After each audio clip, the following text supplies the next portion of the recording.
Hi folks, have a happy Wednesday. My god, it is Wednesday already. If you like what I do, please give some love to Composite Games down below. They do a hell of a lot for the channel and making sure that we have prizes for our prize draws. I'll be drawing the next one in a few days, just making sure that I've got my lists ready and things like that. If you like what I do, Patreon is down below as well as the link to become a member of the channel, all that fun stuff. Anyway, let's get on with some hobby nightmares, because I don't want to delay this any longer because we have a few really good ones today. So, first of all is Wild Alaskan. Now, he has not been back for a while, which is great to hear some more stories from Wild Alaskan. Have you ever noticed that people who've been in the hobby for a long time have a lot of stories? They've got a lot of stories about how things go and how things are meant to be in the hobby as we go forward. So, Wild Alaskan says, Hello North.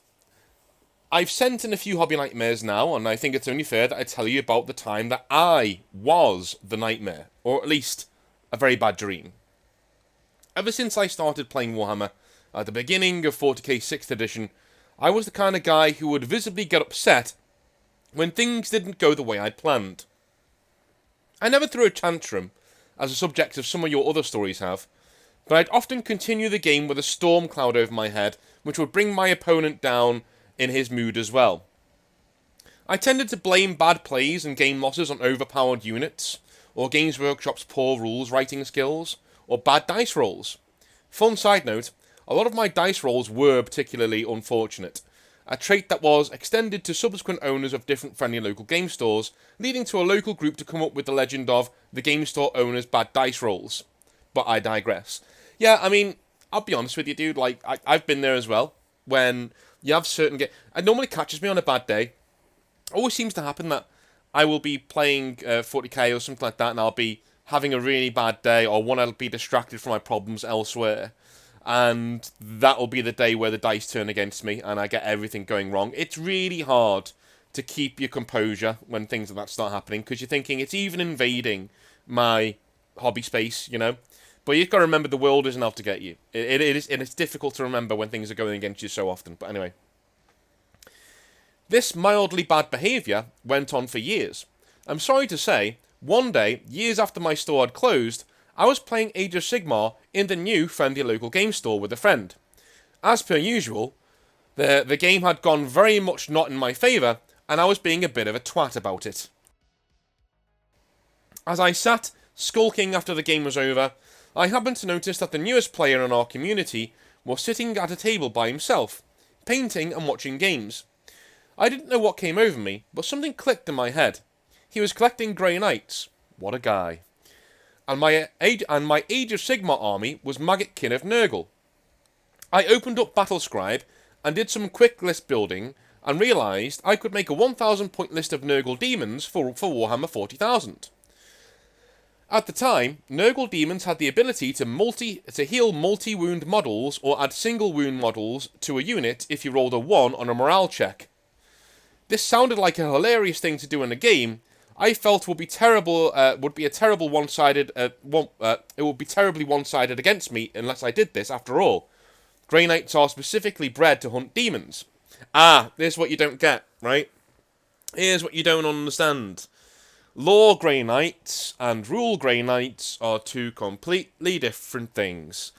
So Grey Knights in the lore, yes, they can hunt down thousands of demons, things like that. In actual game, the Grey Knights, I've played small games of Warhammer 40,000, Grey Knights against demons, and you get slaughtered.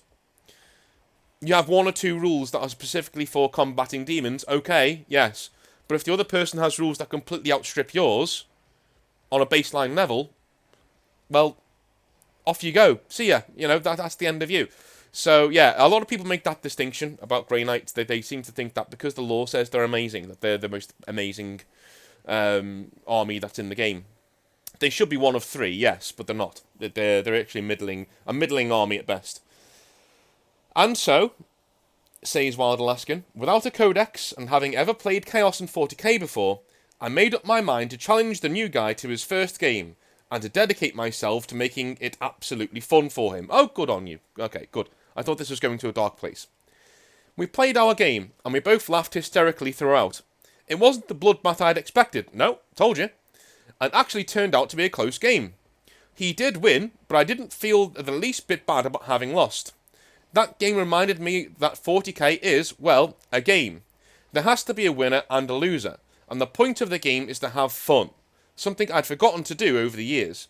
In all the games I've played since, my goal has been to not win, but to simply enjoy the game. That's essentially, man. You've turned into a 40k player. You've graduated. Well done. You've gone from being the bog standard hobbyist to being an actual 40k player, like somebody who actually plays it to have fun. Good on you, and well done for learning. Excellent stuff. Epilogue. When my brand new 9th edition of Chaos Demons Codex arrived, I posted on the local Warhammer Discord asking if anybody wanted to play a game. Our Tau player accepted, and I was delighted since I'd not played him in quite some time. Then he dropped a bomb on me. He'd been collecting Grey Knights and was ready for his first game.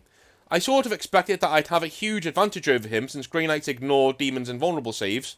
A huge disadvantage, since Grey Knights ignore demons and vulnerable saves, and demons don't get invulnerable saves anymore. But I was wrong. We were only able to play in 3 turns because we were both a little slow with the rules, and he had a prior obligation at a specific time. When we tallied up the points at the end of turn 3, he was ahead by 5. I really need that rematch soon. Yeah, again, Grey Knights are not the be-all end-all that people seem to think that they are on the tabletop. They're pretty good, but they're not in the top 3 of many of the tournaments these days. They're just not up there. So, Cronak says, our next story comes from Cronak. He says, "Hello, Mr. Exile of the North. Bert Knack here, again with some short hobby horror stories. To remind the listener, I was a red shirt, a Games Workshop employee for 40k 4th and 5th editions. Haven't played since I left the organisation." Okay. Content spoiler. I'm going to reference a few youths who might be on the spectrum. This might not make fun as those were good lads, and this hobby collects the broken. When I was a young man around their age, I too was known to spurg out here and there. Okay, fair enough. Story 1. These are all short stories. Story 1. What's under the table? This young lad was common to our shop.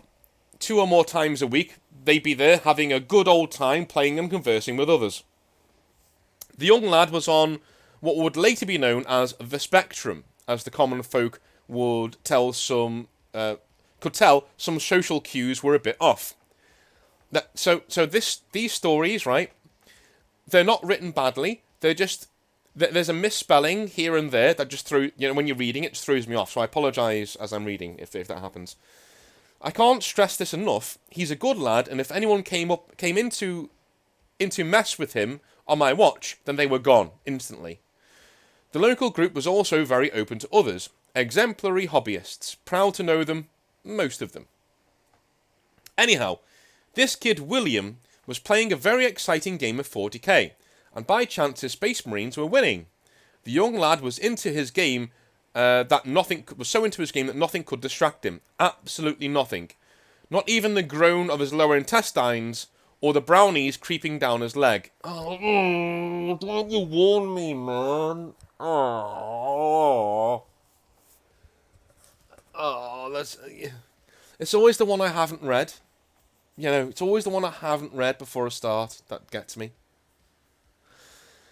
Oh, God, I don't want to read any more of this. This gets even worse. In a flick of his leg, he sends unknown objects under the gaming table by the way of his pantaloons.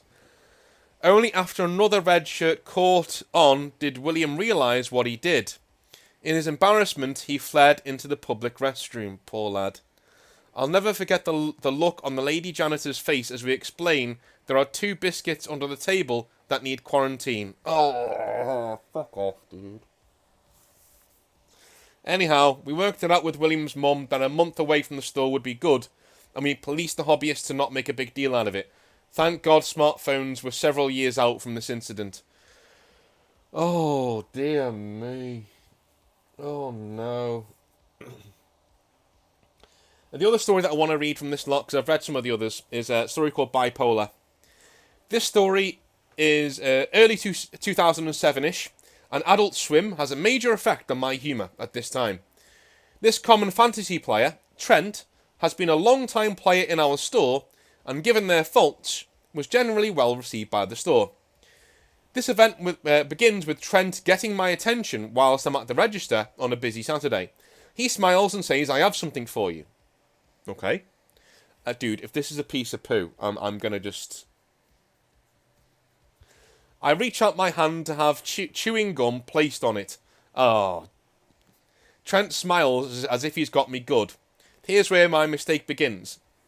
Okay, before you go any further, what you should do is take that, put it in a bin, go and wash your hands and say, "Wait there," go and wash your hands, come back, take him outside and explain to him how that is completely inappropriate behaviour with somebody in a professional context, right? That's what you should do, okay? Okay, let's see what you did. I, at the age of 21, respond with ridiculous claims of violence. Utterly impossible actions that I would assume most to know as a joke. Yet Trent took them all as serious. I unfortunately took all of his responses as playing off of my words, when in reality, Trent wanted to immediately fight me. Unknowingly, I triggered Trent's bipolar disorder, and he was in full swing, ready to fight me to whatever ending he desired. This is also a person who could describe to me their suicide fantasies. Oh God. After a few weeks, another red shirt got us to shake hands and put the event to an end. Where's your manager in all this? I was all for it, but this person kept that hatred with them for months, maybe years. Yet where is your manager in all this? Like, he should be on top of that shit straight away. Like, literally on it straight away. I'm surprised you kept your job, dude. Shouting at customers. You must be in the US, because in the UK, this would not play. If you were shouting at customers.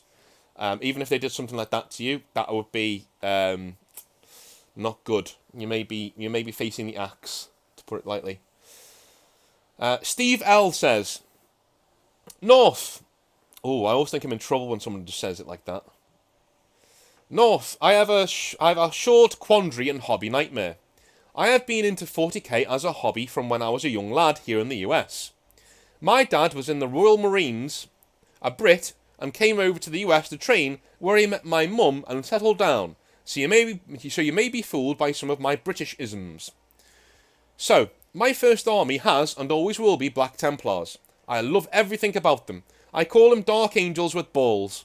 Or Dark Angels but actually 40k and not King Arthur cosplayers. Well, fair enough. I have a really cool hobby group in Austin, Texas, and we get together on the regular. Angry Joe, of YouTube fame, has even popped in for a few games. Oh, excellent. Safe to say, my weekends spent there are a sanctuary away from my stressful but amazing job as an EMT. For those of you who don't know, in the UK, an EMT is a paramedic, is an ambulance paramedic. An ambulance paramedic. A few years ago, I met my wife, Lizzie, and she is awesome. Gorgeous, smart, loves Tolkien and other fantasy literature, the whole 9 yards. Congratulations, man. We get married, and all is going swimmingly. She is even more than tolerable about my 40k hobby, and even expressed an interest in Eldar. Okay. So, for Christmas a year ago, I got her a 2,000 point army of Eldar. Yeah, you're in trouble. You're in trouble. Expecting her to be pissed, as it was also partly a gift to myself. But she was overjoyed. Oh, brilliant. And said she was hoping I picked up on her hints. Lucky catch, I guess. Yeah, you lucky bastard. 9 times out of 10, if you're into a hobby and your woman is like expressing an interest in that hobby, and for Christmas you get her like £800 worth of that hobby for herself, she is not going to be pleased. She is not going to be pleased at all. Right? Stick to jewelry, man. Like, just do shit like that. Get her hobby stuff on the off, or when she actually asks for it. But yeah, you took a serious chance there. That was yeah, you got lucky. She paints them to an immaculate standard. To be fair, it goes the same way the other way as well. Like, if my lady's into crochet, right, into knitting, and I express an interest, and for Christmas she buys me like £300 worth of knitting supplies, I'm going to be pissed, right? You know, so it goes both ways. She paints them to an immaculate standard, and after a few practice games in our basement, I proudly bring her to the Austin Hobby Group. That's where things start to go downhill. Right, I'm going to guess this is a neckbeard story, and she gets bothered by a load of neckbeards, and she doesn't want to do the hobby anymore. Let's see if I'm right, shall we? Alright. You see, my wife, it turns out, is an awful winner and loser. That's brilliant. Constantly triple checking the rules of armies played by 25-year veterans, whining about dice rolls, rules, and anything else that comes up in the game when things don't go her way.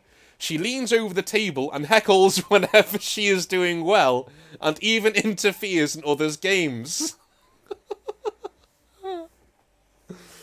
My friends are awkwardly looking to me, but in this age of political correctness, none of them can say anything to her or even feel like they can come to me.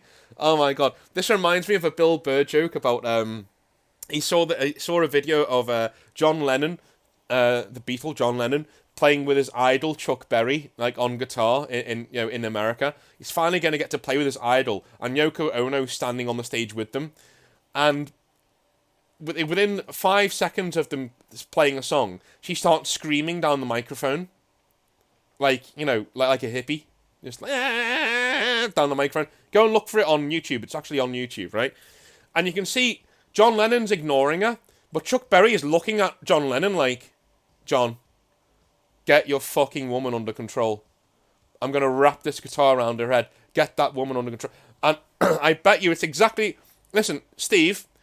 Go and watch that video, and I bet when you see that look from Chuck Berry, you're going to be like, yeah, that's exactly the look I was getting when my wife was like ripping the shit out of all my hobby friends. Later on, I get a call from a friend, Brian, who organises the hobby group, and he lets me know that her behaviour is a concern. At this point, we have been going for a few weeks, and if anything, she has gotten worse. He says that all the guys feel like if they say anything, they will be dug out as gatekeepers and neckbeards, that kind of thing. Yeah, that's tragic. That's really bad. Yeah, people feel like they can't actually say anything to people anymore, especially if you're a woman, just in case. Just in case people think that you're one of those, right? Terrible. Yeah, somebody should have had a word with either you or her. I now have to talk to my wife about her behaviour, but I have no idea whatsoever what to do. She is an amazing woman away from 40k, and this is a side of her that I have never seen before. I have to admit that if I did not know who she was and saw her behaviour, I would go nowhere near her. She's that toxic. What the hell do I do? Thanks, Steve. Wow. Let me take a sip of water and I'll come back to this now. Right, so first things first, Steve, man, this is your fault. May seem harsh. This is your fault. And everyone's going to come down on me for this. You've not trained your wife properly. It's just I know I shouldn't use that language, but it's the simplest way I can put it. You've not trained her properly, dude. She needs to know before she goes to these places how to act, what kind of game it is. We look at one of our previous stories by Wild Alaskan, right? Wild Alaskan took years for him to finally understand what the game is all about and how to have a good time in 40k. She is going into 40k with all of the wrong attitudes. Even in a tournament, this attitude would be called out. You need to talk to her quick. Very, very quickly. She needs to know that this is not acceptable, right? You're going to lose friends, you're going to lose opponents, and you're going to kill the hobby for yourself, because no one's going to want to play you if you act like this. But this is your fault, Steve. You should have taken her aside before you go, and you let her know what's acceptable and what isn't. And I know, right, this is the first time you've seen the side of her, so we'll let it go. It's fine. But the minute it happens in store, after a first game, you should have been over there saying, hey, babe, can we go have a coffee? Let's go have a coffee. Let's go have some lunch. Let's leave the models here. Let's go have some lunch. And over lunch, you say to her, listen, this is what the hobby is like. This is how you're supposed to talk to people. You know, I didn't look like that guy was having a good time. And if she wants to leave the hobby after that, fine. Fine. Because gatekeeping is a thing, even if they're engaged to you, even if they're married to you. The hobby, your happiness takes precedence. I'm sorry, it does. It takes precedence over everything. Your happiness. And if this hobby group is making you happy, and you're an EMT, and your job is really, really, really stressful, she can't poison that for you, because it will poison your relationship, and you'll end up hating her.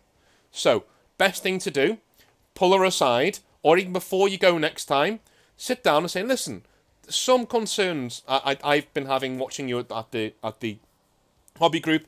Here's what they are. Make sure you let her know that she's wanted and people like her. It's very easy for that person to think, they don't like me, I'm just going to give up and not go again. We don't want that, right? So make sure that you let her know, listen, people think you're great, it's just that needs to go. That part of it needs to go. Because people haven't said anything, but I've seen it. And I know, if I acted that way, people wouldn't play me. They just wouldn't play me. See, the subtext is there that they're only playing her because, one, she's hot, and two, she's married to you. They don't want to upset you, right? So that's what you say. Just say, look, if I was acting like you are in the hobby, no one would play me. Right? And I don't want you to run out of opponents. No one said anything to me. Tell her that. Tell her no one said anything to me, because the minute she thinks people are talking behind her back, she will never go again. Just say, look, no one said anything. I've just noticed a few things. You're not lying, because you did notice a few things, right? Say, look, I've noticed a few things, and if you carry on that way, you will run out of opponents, right? If she then asks, has anyone said anything, then yeah, bring up Brian, because you don't want to just straight up lie to her. Bring up what Brian said. But at the end of the day, this needs to stop. It needs to stop. Okay? How you help her through that behaviour is a whole other ball game. Play more games at home would be my metric. Play more games at home. And say, look, how you play with me should be how you play with them. In fact, you should be more polite to them than you are to me. It seems like she's okay at home. It does seem like she's okay at home, so that's what I would do. Anyway, cheers for your input, Steve, and hopefully you can come back and tell us how things have gone from now on in. Thank you very much for watching Hobby Nightmares. I will be back tomorrow with a podcast and maybe a live stream. And then on Friday, we'll be doing some more Hobby Nightmares. And then Saturday, so on Sunday, maybe some more live streams where we were playing this lovely game, Grey Knight, Demon Hunters, Chaos Gate Demon Hunters. See you then. Have a wonderful time, have a wonderful day, and have a good one. See ya. Bye.